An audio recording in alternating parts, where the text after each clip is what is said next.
क्या बड़ा तेज सर में दर्द हो रहा है। हाँ मेरा सर फटा जा रहा है। क्या हो गया? बहुत तेज सर में दर्द हो रहा है। किसी आवाज आ रही है। क्या हो गया भाई? यहाँ क्या हो रहा है? मुझे यहाँ से ले जाओ, मैं यहाँ पागल हो जाऊंगा भाई। मुझे यहाँ काम कराते हैं, सब मुझे मार देंगे यहाँ पर। मुझे मारने की साजिश रची जा रही है। अरे यहाँ कोई नहीं है, तो बात किससे कर रहे हैं? के साथ जाऊंगा। मेरा अरे वहाँ कोई दोस्त नहीं है तेरा। मेरा दोस्त मुझे तूने परेशान करके रखा है, इधर आ जा तू।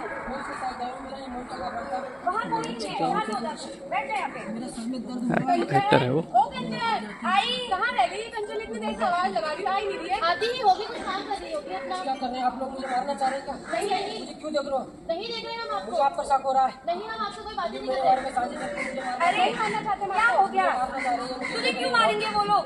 मुझे देख रहे हैं मेरे ऊपर साजिश। अरे तू इधर आ जा, तू तुझे नहीं मारेंगे, तू इधर आ जा। देखा आप लोगों ने? ये तो कोई भूत प्रेत का चक्कर लगता है कुछ भी इसमें जादू टोना कर रहा है। इसे तो बाबा के पास ले जाना चाहिए, इसे तो घर में बंद करके रखना चाहिए, इसे तो घर से बाहर ही नहीं निकलने मुझे यहाँ से जाने दो। मुझे जाने हाँ सही कह रहे हो, मुझे ये सब बाबा को दिखाना ही पड़ेगा। मैं क्यों नहीं जाऊँगा? आजा तुझे आज मेरे दोस्त के पास लेके जा।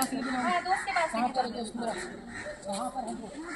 मुझे ले जाओ, मुझे यहाँ से जाओ। बाबा जी नमस्ते। प्रणाम बेटी, क्यों आना हुआ? देखिए मेरे भाई बड़बड़ा रहे, कह रहे हैं दोस्त है तो वहाँ पे होता नहीं है। क्या हुआ है आपको? कुछ नहीं हुआ बाबा, मैं ठीक हूँ। मुझे जाने दो। सब कह रहे हैं इसके अंदर भूत घुस गया है। मुझे कुछ नहीं हुआ। मैं अभी इसका रिचुअल करना पड़ेगा। क्लीम क्लीम क्लीम चामुंडा क्लीम चामुंडा छुआ। इसके अंदर एक प्रेत आत्मा है बेटी, मुझे ले चल। इसके लिए विधि करनी पड़ेगी।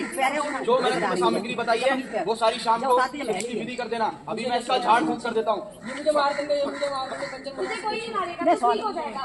ठीक है बेटी, जाओ दक्षिणा नहीं नहीं नहीं, ये गलत है। नहीं नहीं नहीं, ये गलत फहमी है। ये एक मिथ्य है। बाबा के पास जाने से कोई बीमारी सही नहीं होती। कभी भी आपके पास ऐसी परेशानी हो, ऐसे सिम्टम्स आए तो उसे डॉक्टर के पास ले जाइए। उसका ध्यान रखिए। बाबा के पास ले जाना, जादू टोना करवाना उसका इलाज नहीं है। अब मेरी सहपाठी इसके और सिम्टम्स बताएगी आपको। जी हाँ, सही कहा इस व्यक्ति ने। ऐसे समय पर आपको किसी बाबा के पास नहीं जाना है, आपको सीधे डॉक्टर के पास आना है। जैसे इस व्यक्ति में आपको लक्षण दिखाई दिए, मैं आपको इसके और लक्षण बताऊंगी। जैसा कि आप देख सकते हैं यहाँ स्किज़ोफ्रेनिया के सकारात्मक लक्षण। इसमें सबसे पहला लक्षण है डेल्यूजन। डेल्यूजन यानी कि उस इंसान को ऐसा लगेगा कि कोई उसे हानि पहुंचाना चाहता है। दूसरा इसका मुख्य लक्षण है हेलुसिनेशन। उस व्यक्ति को ऐसा लगेगा कि उसे तरह तरह की चीजें या तो दिखाई दे रही है या तो सुनाई दे रही है। तीसरा इसका मुख्य लक्षण है एब्नॉर्मल मोटर बिहेवियर। वो ऐसी हरकतें करने लगेगा जो एक सामान्य व्यक्ति नहीं करता है। फिर इसके बाद आता है डिसऑर्गेनाइज्ड थिंकिंग, जिसे हम हिंदी में अव्यवस्थित सोच कहते हैं, जो एक सामान्य व्यक्ति ऐसे लक्षण नहीं दिखाता है। फिर इसके बाद इसके लक्षण आते हैं एनोडोनिया, जिसमें वह व्यक्ति, इसको हम इंग्लिश में लैक ऑफ इंटरेस्ट भी कहते हैं, जिसमें वो व्यक्ति कोई भी कामकाज नहीं करेगा। इसके बाद आता है असामाजिकता, जिसको हम इंग्लिश में सोशल स्टिग्मा भी कहते हैं। फिर इसके बाद आता है एलोजिया। एलोजिया को हम लैक ऑफ कम्युनिकेशन या लैक ऑफ स्पीच भी कह सकते हैं, जिसमें वो व्यक्ति एकदम कुछ भी नहीं बोलेगा, वह म्यूट हो जाएगा। फिर इसके बाद आता है एवोल्यूशन। एवोल्यूशन यानी कि वो व्यक्ति कोई भी लक्ष्य प्राप्त नहीं कर पाएगा। अगर वो सोचेगा कि मैं ये काम इस समय तक करना चाहता हूँ, तो वो वह काम उस सीमित समय तक नहीं कर पाएगा। इसके बाद इसके लक्षण आते हैं मेमोरी इशू। मेमोरी इशू यानी कि वह अपनी याददाश्त खो देगा, वह चीजें समझ नहीं पाएगा, वो चीजों को रखे रखे भूल जाएगा। वह ये नहीं समझ पाएगा कि वो कौन सी जगह पर है, कौन से इंसान से मिल रहा है और अभी वो क्या कर रहा है। इसके बाद अटेंशन प्रॉब्लम। अटेंशन प्रॉब्लम यानी कि वह अपना ध्यान एक जगह पर केंद्रित नहीं कर पाएगा।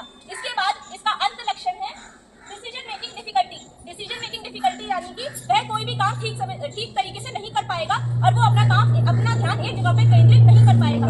अब इसके आगे मेरे सहपाठी आपको इसके मिथक व इसकी वास्तविकता समझाएंगे। अब मैं आपको इससे जुड़े मिथक बताऊं। सबसे पहला मिथ है स्किज़ोफ्रेनिया का मतलब दोहरा व्यक्तित्व है। दूसरा है स्किज़ोफ्रेनिया का मरीज खतरनाक व हिंसक होता है। तीसरा है स्किज़ोफ्रेनिया का इलाज संभव नहीं है। चौथा है यह कमजोर मानसिकता वाले लोगों को होता है। तो आइए, आपने मिथ्य तो जान लिए, अब बारी है वास्तविकता जानने। यह मानसिक विकार है, हमारा व्यक्तित्व अलग है। अधिकतर मरीज हिंसक नहीं होते, वे शिकार बन सकते हैं। सही दवाओं और थेरेपी से इसे नियंत्रित किया जा सकता है। ऐसा नहीं है कि मानसिक बीमारी बेवजह हो जाती है। दिमाग के रसायनों के असंतुलन के कारण ये बीमारी हो सकती है।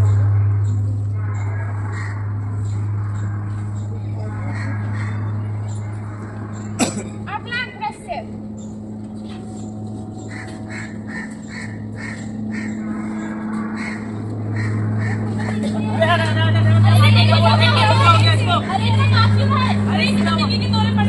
चमड़े का जूता ही सुखाना पड़ेगा। चमड़े का जूता सुखाओ। जूता सुखाओ, जूता सुखाओ, जूता सुखाओ।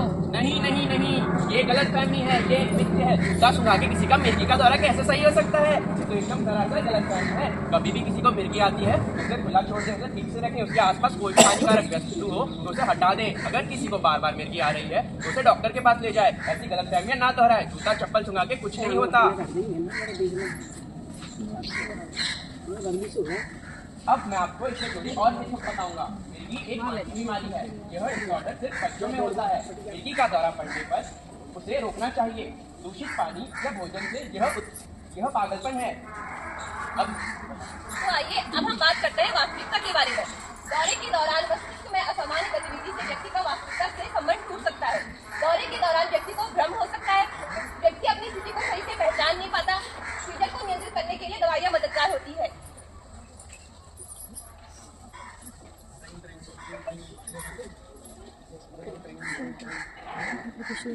हम किसी गार्डन का कहाँ रहती है? मैंने बुलाया था।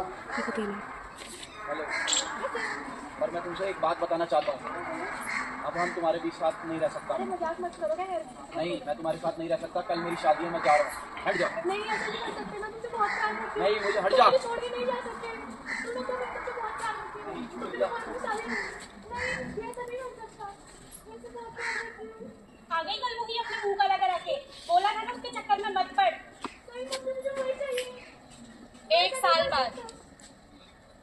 कितना टाइम हो गया? 1 साल हो गया तेरा रिश्ता टूटे हुए उसके साथ। उसके बावजूद भी तेरा किसी चीज में ध्यान नहीं लगता। ना तू किसी चीज में ध्यान दे सकती है, ना तेरे को खाना टाइम पे खाती है। तूने तो सारे रिश्ते नाते ही तोड़ दिए। हम तेरे कुछ नहीं लगते।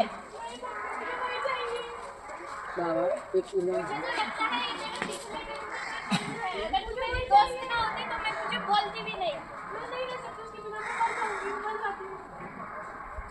देखा आप सभी ने लापरवाही का नतीजा। किसी के साथ अगर परेशान है कोई तो आप उसे अगर छोड़ दें तो ऐसी स्थितियां दोबारा बन सकती है। अगर कोई परेशान है तो उसका इलाज करवाइए, उसका ध्यान रखिए, उसके परिवार में उसे समझाइए बुझाइए। पर किसी को अकेला छोड़ देना या उसे ये बोलना कि वो पिछले उसका कर्मों का इलाज है, कर्मों का फल है, तो ये सही नहीं है। अगर कोई परेशान है तो उसे अस्पताल ले जाइए, उसका ध्यान रखिए, उसको काउंसलिंग दीजिए, उसको थेरेपी दीजिए। पर कभी भी उसको अकेला मत छोड़िए या फिर उसे किसी और चीज पे ना टालिए कि उसका कर्म का फल है या पुनर्जन्म है या कोई और चीज है। ये एक मिथ्य है, वास्तविकता अलग है। पर मैं आपको इससे जुड़ी और सिम्टम्स बताएंगी मेरी सहपाठियाँ। जैसा कि आपने देखा कि हमारे डिप्रेशन के साइन एंड सिम्टम्स क्या होते हैं, यानी कि उसके लक्षण क्या होते हैं। तो आइए हम देखते हैं और साइन एंड सिम्टम्स यानी कि लक्षण क्या होते हैं। सडन मूड स्विंग्स, मतलब कि जो पेशेंट है उसके जो मूड होता है वो कभी हैप्पी होता है, कभी वो कंफ्यूजन में होता है, मतलब कुछ ना कुछ सोचता रहता है, या फिर कभी थोड़ा बहुत हंस भी लेता है। फिर आता है पुअर डिसीजन मेकिंग, मतलब कि जो वो कोई भी अपने लिए डिसीजन है वो प्रॉपर तरीके से नहीं ले पाता है। फिर आता है lack of interest in activity, जैसे कि आपने देखा ही था कि वो उसका किसी भी चीज में मन नहीं लग रहा था, कोई भी काम में उसका मन नहीं लग रहा था, तो lack of interest in activity आता है। फिर आता है कॉन्फ्लिक्ट विद लव वंस, मतलब कि उसके घर में किसी से नहीं, वो अपने घर में किसी से ना सही से बात कर पाता है, ना किसी से मिल जुल के रह पाता है, वो बिल्कुल ही अलग हो जाता है। और इसमें आता है, इसमें और भी साइन एंड सिम्टम्स आते हैं, जैसे कि हो गया लो एनर्जी। लो एनर्जी का मतलब होता है कि उसके अंदर क्षमता ही नहीं होती है कोई भी काम करने की, वो क्योंकि अलग रहने लग जाता है सब लोगों से, और वो बिल्कुल ही अलग हो जाता है, जिसकी वजह से वो किसी भी चीज में ना उसका मन लग पाता है, ना ही वो कोई भी काम करने के लिए, वो खाना पीना सब कुछ छोड़ देता है, जिसकी वजह से उसकी जो एनर्जी होती है वो भी लो हो जाती है। अब इसके आगे का मेरे सहपाठी बताइए। अब मैं आपको इससे जुड़ी और मेथड बताऊंगा। डिप्रेशन सिर्फ एक उदासी है। डिप्रेशन कमजोरी की निशानी है, इसे खुद ठीक किया जा सकता है। केवल बुरे जीवन अनुभवों से होता है डिप्रेशन। तो आइए अब बात करते हैं इसकी वास्तविकता के बारे में। डिप्रेशन केवल एक उदासी नहीं है, यह एक गंभीर मानसिक स्थिति है। डिप्रेशन कमजोरी नहीं बल्कि एक मानसिक स्वास्थ्य समस्या है। डिप्रेशन कोई ऐसी चीज नहीं है जिसकी इच्छा शक्ति से ठीक किया जा सके। डिप्रेशन कई कारणों से हो सकता है, जैसे जैविक, मानसिक और पर्यावरणीय कारक। हमारा मानना यह है कि दवाइयां से तो व्यक्ति ठीक हो सकता है, लेकिन सबसे बड़ी बात है कि परिवार का साथ होना बहुत जरूरी है। चाहे वो मानसिक बीमारी हो, चाहे वो शारीरिक बीमारी हो, लेकिन परिवार का साथ होना बहुत जरूरी है।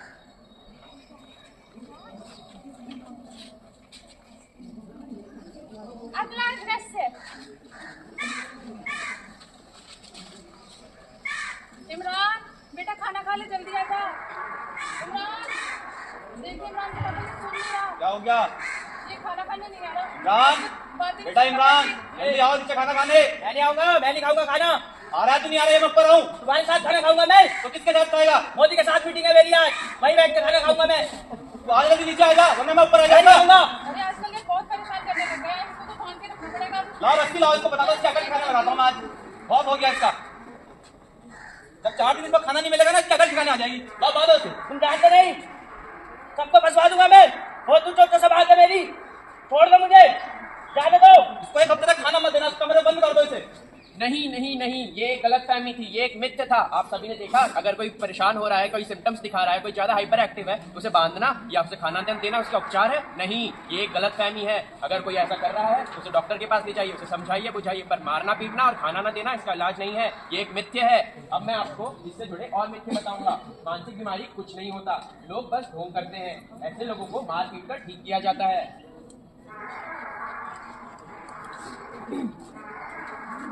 मिथ्य तो आपने जान लिए, अब बात करते हैं वास्तविकता के बारे में। मेनिया में व्यक्ति का मूड यानी कि मन उसका उत्तेजित हो जाता है। मेनिया में व्यक्ति की सोच असंगठित हो जाती है। मेनिया के दौरान निर्णय क्षमता कम हो जाती है। मेनिया का उपचार दवाओं से संभव है।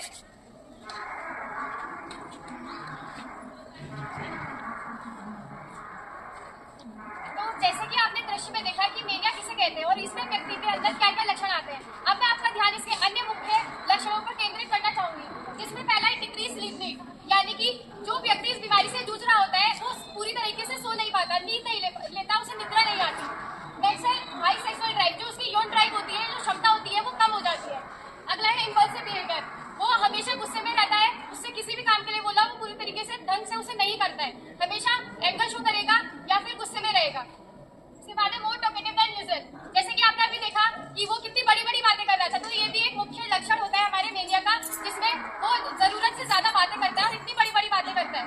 उसके बाद है इरिटेबिलिटी, हमेशा आप किसी भी काम के लिए उसे बोलेंगे वो हमेशा चिड़चिड़ापन दिखाएगा, चिड़चिड़ा रहेगा। अगला प्रश्न, अरे यार, जब से मैं जंग से लौटी हूँ तब से मैं ना सही से खाना खा पा रही हूँ, मैं ना सही से नींद ले पा रही हूँ। जब भी आंखें बंद करती हूँ तो वही गोलियों की आवाज और खराबा मुझे सुनाई देता है। मुझे लगता है मुझे किसी साइकियाट्रिस्ट के पास जाना पड़ेगा और कुछ दवाइयाँ और कुछ थेरेपीज देनी पड़ेंगी। अरे बहन, तुम ये क्या कह रही हो? अगर तुम साइकियाट्रिस्ट के पास चले गई और तुमने वहाँ से दवाइयाँ खा ली तो तुम पागल हो जाओगी। अरे नहीं यार, तो मुझे थेरेपी की जरूरत है, मैं ना सही से सो पा रही हूँ, मैं ना सही से खाना खा पा रही हूँ। अरे बहन, तुम ये क्यों नहीं समझ रही हो? साइकियाट्रिस्ट के पास तो पागल लोग जाते हैं और मैंने सुना है जो साइकियाट्रिस्ट के पास जाता है वो कभी वापस नहीं आ पाता। तो देखा आप सभी ने कैसे लोग गलत विचार एक दूसरे के मन में डालते हैं। किसी साइकियाट्रिस्ट के पास जाने से कोई पागल नहीं हो जाता, किसी साइकियाट्रिस्ट के पास जाने से, उसकी दवाई खाने से, कोई मेंटल इंस्टीट्यूट में जाने से कोई पागल नहीं कहलाता। वो दवाइयाँ देते हैं, उसका उपचार करने के लिए होता है। ऐसे तो कोई भी आपको बोलेगा कि आप पागल और साइकियाट्रिस्ट के पास जा रहे हो, नहीं, पागल जैसे शब्द किसी को इस्तेमाल नहीं करने होते हैं। किसी को पागल बोलना गलत बात है, उसको प्रॉपर केयर देना, प्रॉपर काउंसलिंग देना ही सही इलाज है इसका। अब मैं आपको इससे जुड़े और मिथ्य बताऊंगा। नहीं, अभी तो ठीक है। मानसिक बीमारियों का कोई इलाज नहीं होता। मानसिक बीमारी वाले लोग खतरनाक होते हैं। मानसिक बीमारी पर बात करना और उसे और बढ़ा देता है। तो आइए अब बात करते हैं फिर से वास्तविकता के बारे में। मानसिक बीमारी किसी की मानसिक कमजोरी से नहीं जुड़ी होती।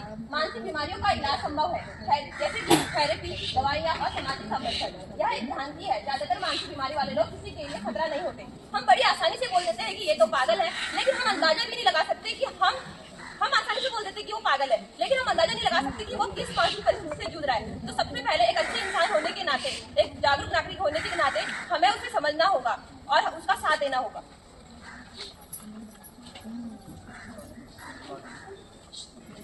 अगला प्रश्न,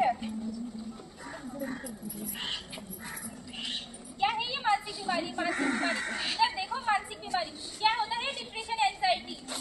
सर पेरेंट्स बोलते हैं मेरा बच्चा डिप्रेशन में है, पढ़ता नहीं है, खेलने नहीं जाता, घर में ही रहता है, किसी से बात नहीं करता। अरे बहन, मैं भी बहुत दिनों से सुन रही हूँ मानसिक बीमारी के बारे में। ये तो कमजोर दिमाग वालों को होती है, वो जैसे ताकतवर इंसान को नहीं। अरे नहीं नहीं बहन, तुम तो गलत कह रही हो। मानसिक बीमारी तो आनुवांशिक, जैविक तथा पर्यावरणीय कारणों से होती है।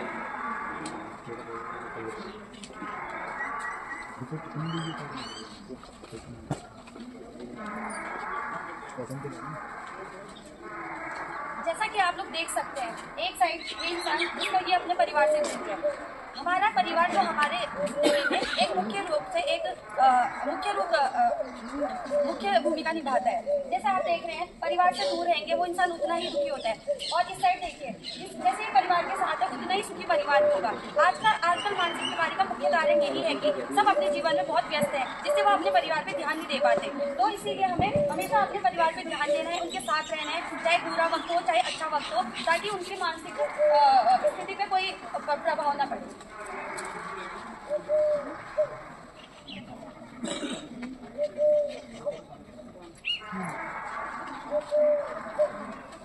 तो देखा आपने, ये थे कुछ मिथ्य और वास्तविकताएं हमारे मानसिक रोगों को लेके। आज हमने बहुत चीजें सीखी और समझी हैं। ठीक है, आज हम यहाँ पे मेंटल हॉस्पिटल में यहाँ पे कितने मरीज हर बार आते हैं और हमेशा ठीक होके जाते हैं। इसीलिए हमारा उद्देश्य था कि ऐसी गलतफहमियों को ना बढ़ावा दें और वास्तविकता को बढ़ावा दें। तो आज हम सारे बच्चे रोल कॉलेज के मिलकर शपथ लेना चाहेंगे आप सभी के सामने कि आप भी इन चीज़ों को फॉलो करें। तो आज हम सारे बच्चे अब शपथ लेंगे। मैं शपथ लेता हूँ कि आगे कभी ऐसी गलतफहमियों को बढ़ावा नहीं दूंगा, बल्कि वास्तविकता को बढ़ावा दूंगा और मेरे आसपास कभी भी कुछ ऐसी गलतफहमियां पले तो उन्हें जागरूक करूंगा। धन्यवाद।